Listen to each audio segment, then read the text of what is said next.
cheeses, okay? So Henry Willett started 51 years ago to produce these cheeses, and nowadays we keep doing it the same way as before. In this picture here, you can see Henry Willett, and this is his middle son Weaver, who right now is the CIO of the company. So, to make the cheese, for 1 kilo of cheese, which is more or less this size, we need 10 liters of milk. Wow. And we're gonna put the milk over there, and we're gonna warm it up 29 degrees. The temperature is important for this liquid, which is the rennet. We use artificial rennet, plant-based rennet, so our cheeses are vegetarian. There are two exceptions. One is this one, that is the farmer's cheese, and the other one, the smoked cheese. For these two, we use animal rennet, so that's why they are not considered vegetarian. We're gonna put the rennet together with the milk over there, and after around half an hour, it's gonna start to get a bit soft, a bit like a pudding.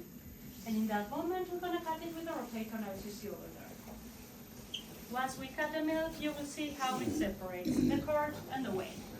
The curd is only 10%, and this is the only thing we use to make the cheese.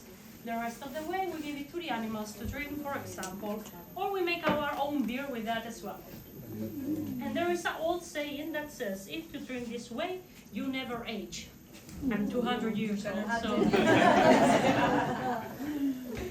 So, we're gonna take the curd with these plastic balls, and we're gonna start the pressing in the machine. We're gonna put it under here, and we will press it for around 2 hours.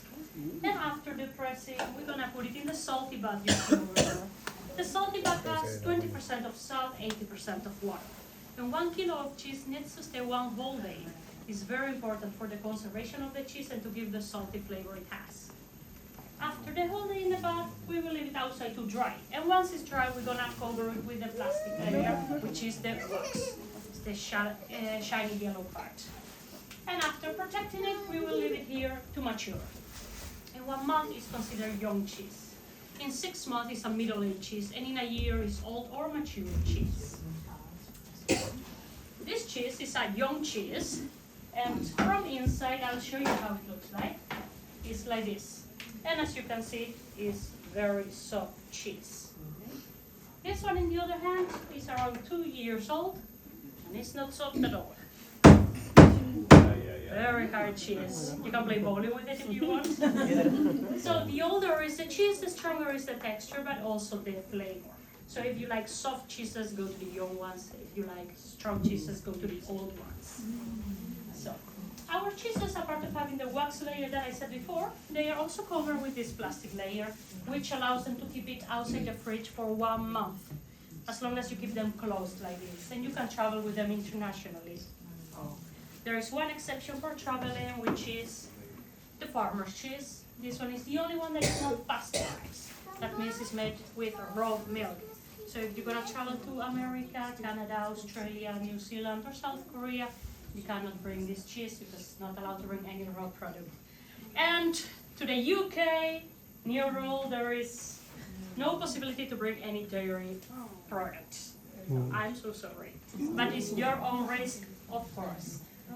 So, we make the cheeses with cow milk, goat milk, and sheep milk. And we have from natural flavors to different ones. For example, here I have few. This one is herbs and garlic, truffle, cumin, pesto, and this is the normal gouda, which here we call gouda, a stronger cheese. Yes. And to finish with, I would like to show you how we slice the cheese. This is the slicer we use. And this is how we slice it. Very easy to use. Would you like to try? Are you vegetarian? Then go for it. You're the lucky one to be in front of me.